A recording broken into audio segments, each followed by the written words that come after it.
shit like that. Does anyone get that here in Iowa? You guys get the face flush? You get it? You got it? What's your name? Julia, what behind you? What's your name, pal? What? Nate. You guys get that thing, right? You drink the beer. I don't know what you guys call it. I call it tavern tan.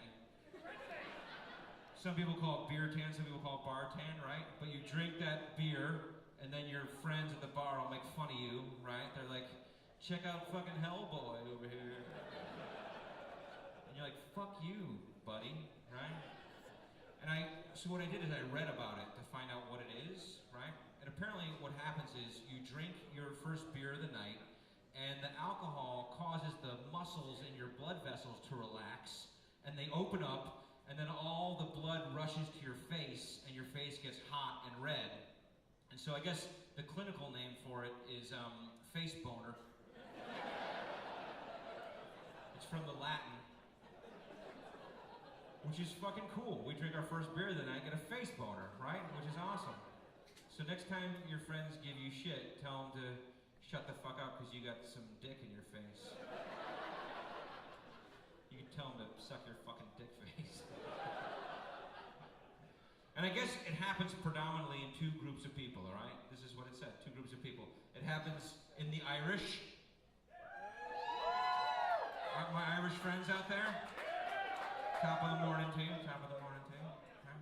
All right, it happens in the Irish, me, and the other group it happens to are the Asians. Any Asians out there? Are there Asians in Iowa? They're in the back. The Asians are in the back, right? Oh, they're waving. Domo arigato. Right? You guys get the tavern tan too, right? It's the Irish and the Asians. We get the tavern tan, which is fucking weird because it's the only thing that Irish and Asians have in common. We get the tavern tan, and we both have tiny dicks. I can say that because I'm Irish, right? Yeah, we both get the tiny dicks, right? Which, you know, otherwise totally different, right? Like Irish guys can drink a shitload. Asians, not so much, right? Asians are all really fucking smart. Irish guys can drink a shitload. Asians all know karate, right? No Irish guys know karate. Like, I don't care what they tell you after they drink a shitload. You will never see a movie called Shaolin Tiger starring a dude named Patrick O'Herlihy. Not gonna happen, right? Yet, we're linked by tavern tan, right? What's the connection? Doesn't take a rocket scientist. It's the tiny dick. Think about it, right? You drink the beer, the blood rushes to your face because it's got nowhere else to go. Can't go to the dick, right? That's a dead end, man. Got to go to the face. That's science right there, man. Take the science one step further. What kind of dudes don't get red-faced? African Americans. And are there any in Iowa? Are there any African Americans? What kind of dicks do they have? From what I understand, every single African American has a gigantic dick. And that's before the blood even shows up to the party. So there you go. It's awesome. Tavern tan equals tiny dick. Let's put it to practical application, okay? Ladies, you're at the bar, you're talking to a dude, he's got tavern tan, what do you know? You should go talk to the black guy.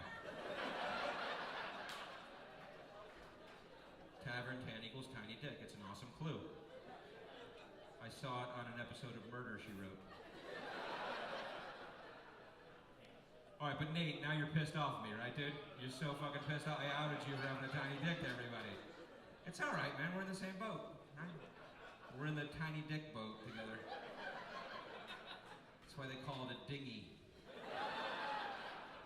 That's okay. Oh, it's better, you know, it's better than if you drank your first beer of the night and all the blood rushed to your dick, right? Like tavern dick would be fucking weird, right? Like Nate would be at the bar at 7:30, totally sober, walking around with a little boner sticking out. Happy hour! All right, I have another affliction in addition to tavern tan, another thing I was born with, or actually something I was born without. You guys may have noticed this already. I was born without an ass. I was born assless, right? Which means below the waist, I'm totally fucked up, right? Tiny dick, no ass. It's like living in a big house with no basement, you know?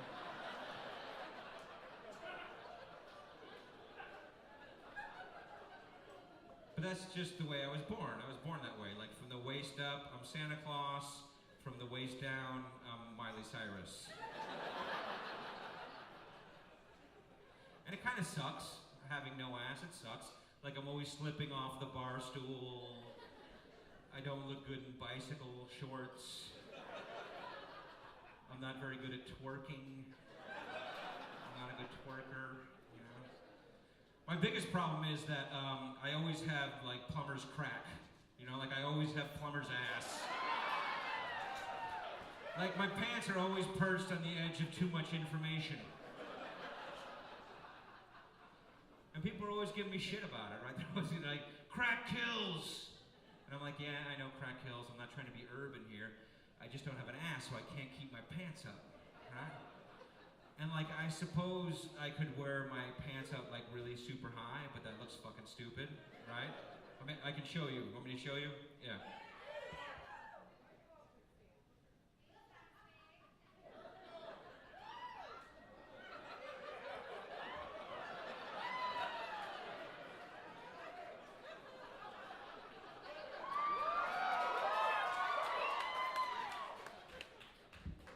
I look like Humpty Dumpty with like a camel toe. Or what's the male camel toe? The moose knuckle. Thank you very much. Thank you. The moose knuckle.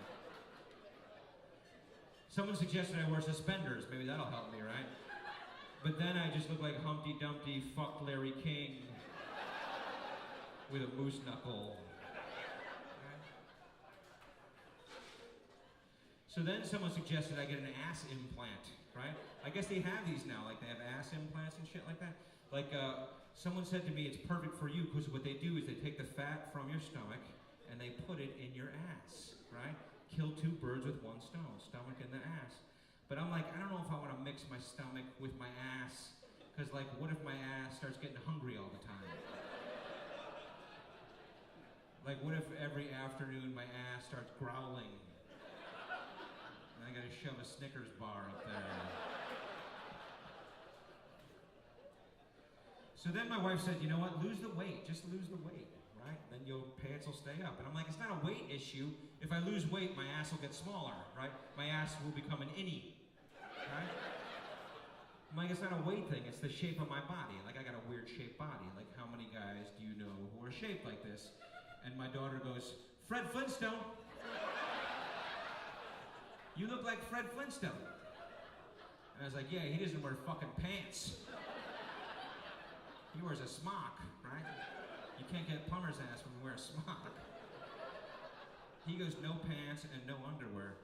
Which I hear is a good thing for a caveman because when you gotta pedal your own car around all day, you build up quite a musk on your yabba dabba dick. My daughter didn't get that joke though. I'm thinking about getting a smock for my son. I have a 4-year-old boy, and he just pisses all over everything. Like, he pisses everywhere. Like, he'll piss on the ground, or on me, or his friends, or his bed, or whatever. And the problem is he's got no dick control. Like, you get to the age of a 4-year-old, and they get the diaper off, and you think the dick's just gonna work, but you realize the kid's never used it before. Like, he's never held it, he's never aimed it, he's never shot it before. Like, I realized I need to take the kid to the dick range and get a little target practice in. And it would be totally cute if the kid didn't piss like a homeless guy at a bus station, you know? Like, every day my bathroom looks like the bleachers at SeaWorld. And it's because he's got no dick aware. Like, he doesn't know. He doesn't know about his dick. Like, the other day he's pissing in the bathroom and I'm out in the living room and he yells to me. He's like, Dad, Dad, Dad. And I'm like, what's up? And he said, are my pants on backwards? And I'm like, that's a weird fucking question while you're pissing, right? And so I go running in there And he's pissing, but at the same time, he's looking down to see if his pants are on backwards, so he's just pissing into the taint of his underwear. And I'm like, buddy, what are you doing? He's like, you see my pants on backwards. I said, it doesn't matter right now. It doesn't matter. And he stands up and he goes, yep, they're on right. And then he spray paints my legs. Right? He just pisses all over my legs. Right? And you can't rub his nose in it.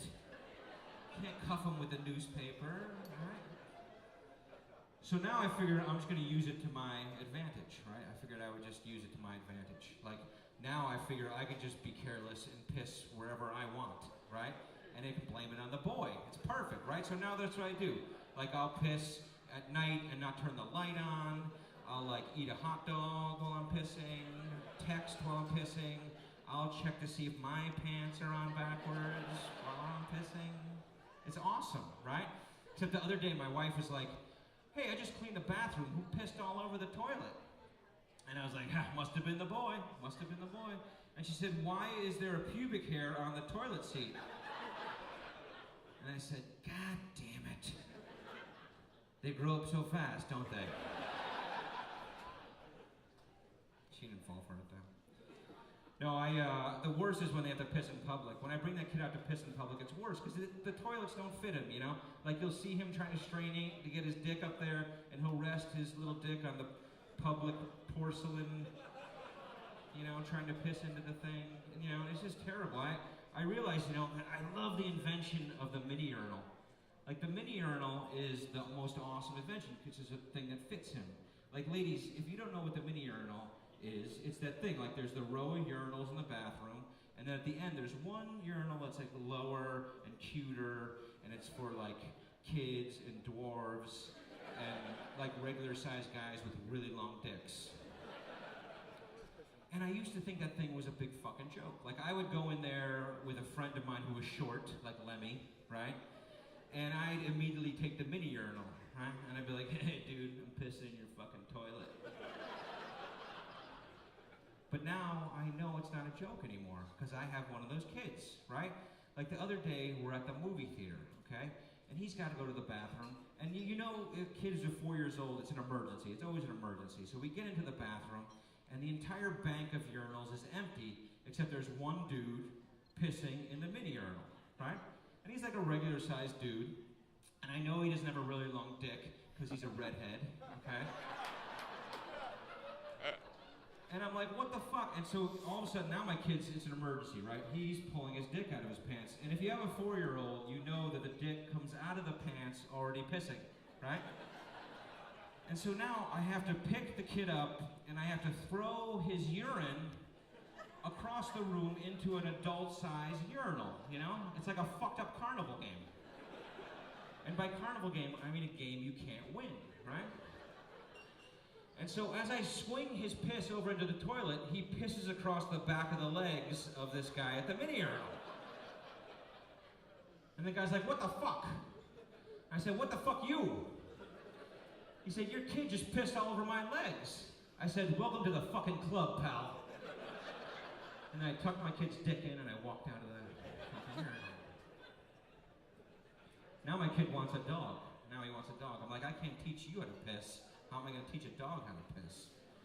And my wife's like, let's get a dog. Let's get a dog.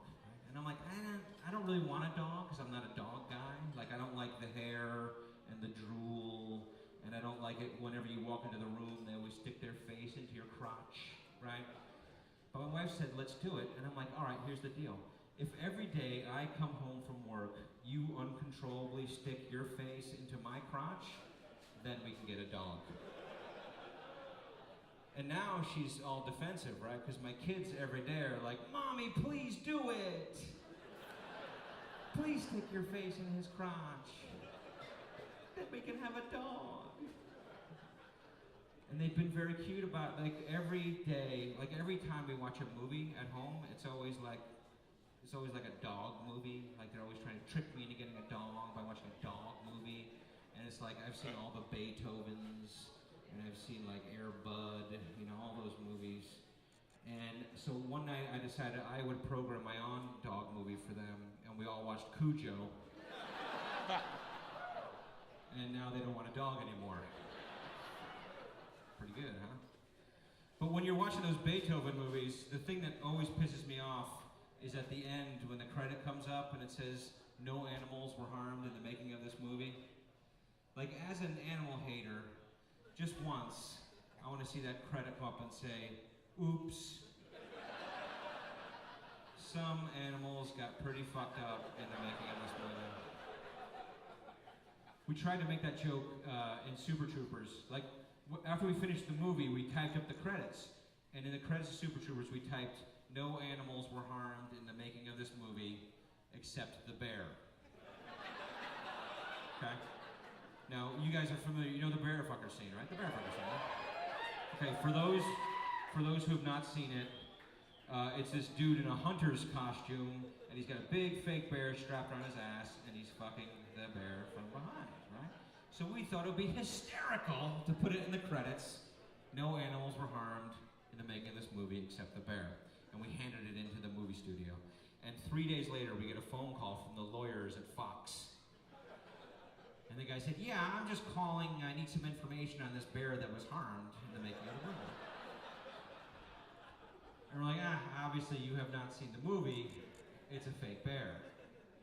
And he said, well, was there a bear on the set?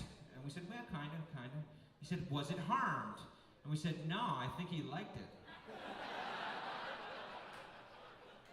And the guy got pissed and he pulled it out of the credits, right? So we go to make the same joke in Club Dread, right? When we make Club Dread, we want to make the same joke. But here's the difference. We shot Club Dread in Mexico. And in Mexico, animals do get harmed in the making of a movie.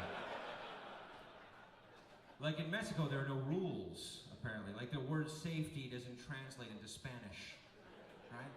And you can do anything down there when you make anything. Like, we went to blow up a boat one day when we were shooting Club Dread, right?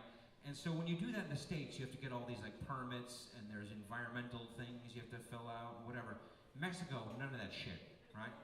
The day came to blow up that boat, and onto the set walked this little old Mexican dude carrying a duffel bag, right? And he walks up to the boat, and he unzips the duffel bag, and he pulls out 12 sticks of dynamite. Like Roadrunner cartoon dynamite. With the wick on it, says Acme on the side, that kind of shit. And he throws the sticks of dynamite into the boat, and he kicks the boat out into the water, and he walks away. And we're like, what, are you gonna dynamite the shit out of that boat? And the guy goes, si.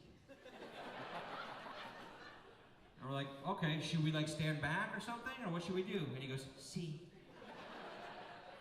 And then he goes, uno, dos, tres, and he hits the plunger, and the boat blows fucking sky high, right? It burns, and then it sinks to the bottom of the bay. And he turns and he walks away. And we're like, whoa, whoa, whoa, you're just gonna leave all that shit at the bottom of the water? And he goes, see. And then he walked away. So the next day, we're shooting a scene with an animal, right? And I'm like, this is gonna be fucking cool, okay? And it's the scene where, in the beginning of the movie, where like there's a monkey that jumps out of the jungle and jumps on top of this guy, right? And so we're trying to get this monkey to jump, and the monkey's just being a little bitch. Like a little diva bitch monkey, right? And he won't jump, and all of a sudden here comes the little guy with a duffel bag, right? And he walks onto the set, and he unzips his duffel bag, and he pulls out the biggest taser I've ever seen in my life. It was like a cattle prod, like a two-handed thing, and he starts going towards the monkey, and everyone's like, oh, yo, you gonna shock the monkey? And he goes, si. And everyone goes, no, no, no, and I'm standing in the back going, yes, do it. Shock that fucking monkey. And so, finally, somebody talked the guy out of it, and instead, you wanna know how he got that monkey to jump? He picked up a stick and he whacked the monkey in the nuts. And that monkey jumped a fucking mile. Apparently, that's the more humane way to make a monkey jump in Mexico. And I was like, I would rather be shocked. And the guy said, si. So the next day, we're shooting a scene where I have to jump off a cliff into the ocean, right? And I'm standing on top of the cliff, and it's really far, and I'm like, the water's cold, maybe we should get a stuntman to do this, and here comes the little guy with his duffel bag. And I jumped the fuck off that cliff.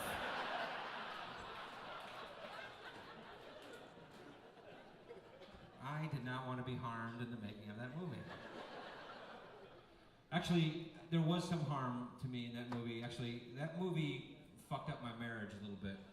I'll tell you this. My wife is a very smart woman. She's much smarter than I am. Like, I married way above my pay grade. My wife, I'll come clean with you guys. I hit the jackpot. My wife's a doctor. Pretty good, right? Pretty good.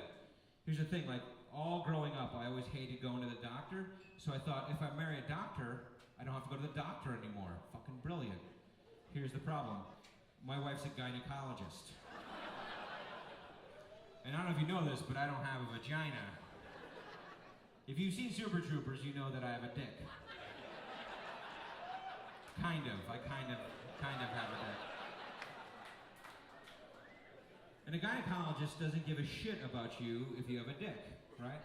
Like, a male gynecologist might give a shit about me, but I'm not gonna marry a male gynecologist, right? Like, I don't even know if they exist anymore. Like, I think they're going extinct, right? Like, women, show of applause. How many women out there still have a male gynecologist? Show of applause.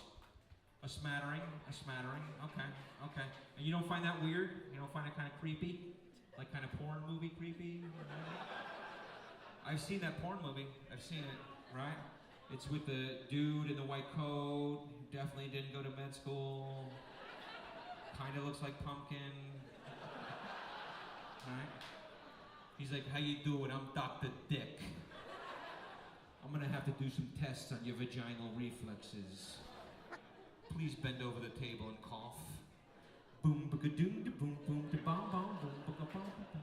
Has that ever happened? Has the bass ever started playing in your exam room? No? All right, women, show of applause. How many women out there have a female gynecologist? Female gynecologist.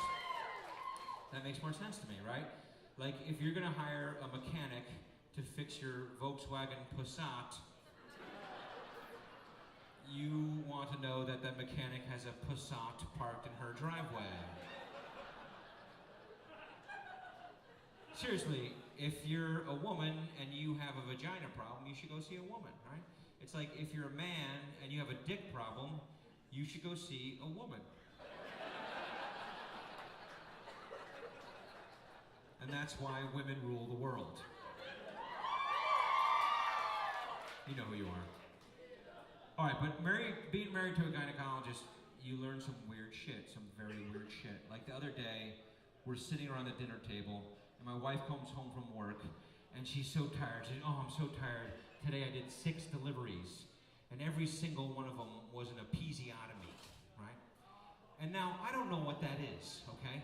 But I'm eating my fucking dinner here, and I don't want to know what it is, okay? And she's like, don't be such a wimp, okay? Episiotomy is when sometimes the baby doesn't fit out, so we have to make an extra snip there to make more room for the baby. And I'm like, I'm eating my fucking tacos here.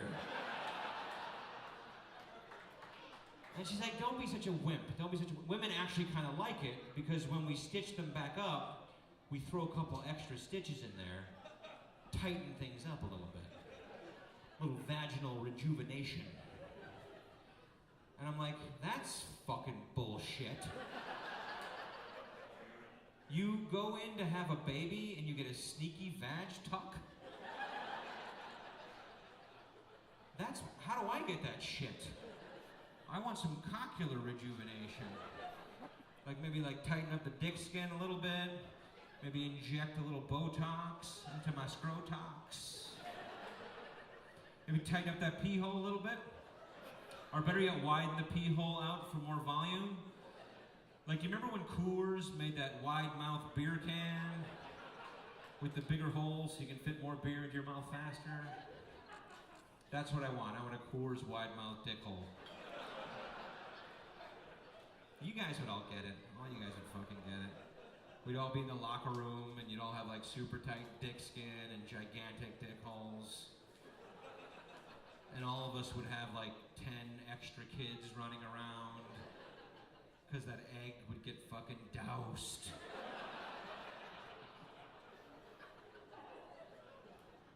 All right, back to my wife. All right, Club Dread was the movie where I realized my marriage was a little bit fucked up, okay? Because it's when I realized that marrying a gynecologist was a bust for me, okay? It was a bust. Like, we were shooting that movie down in Mexico, and over the course of shooting that thing, everyone on the cast and crew got Montezuma's revenge, right? Everyone got it. I got it twice. Lemmy got it like 4 times, to the point where his like asshole collapsed, right? And it's terrible. Like, I don't know if you've ever had Montezuma's revenge before, but all you want to do is sit on the shower floor and shit and shower and shit and shower and shit and shower. So finally, I can't take it anymore, right? I call up my wife. I'm like, honey, I can't shake this Montezuma's revenge.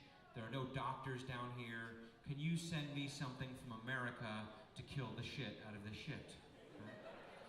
And she said, well, what are your symptoms? And I said, I'm vomiting, I have diarrhea. And she said, is it coming out of your vagina? And I said, I don't have a vagina. And she said, well, then I can't help you. She said, grow a vagina and call me back. I'll tell you this, I tried to grow a vagina, and I couldn't do it, right? And from there it was downhill. Every time I was sick, I'd be like, honey, I got a sore throat. Okay, pull down your pants. Why? I want to check your vagina. Honey, can you give me a flu shot? Yeah, sure. Do you want me to inject it into your vagina? So now, whenever I get sick, before I tell her, I always do that Silence of the Lambs dick tuck. Right? You know that guy? I'd fuck me, put the lotion in the basket. You know that guy, right? I always do the dick tuck. And then she says, let me see your vagina, and I pull down my pants and I go, see?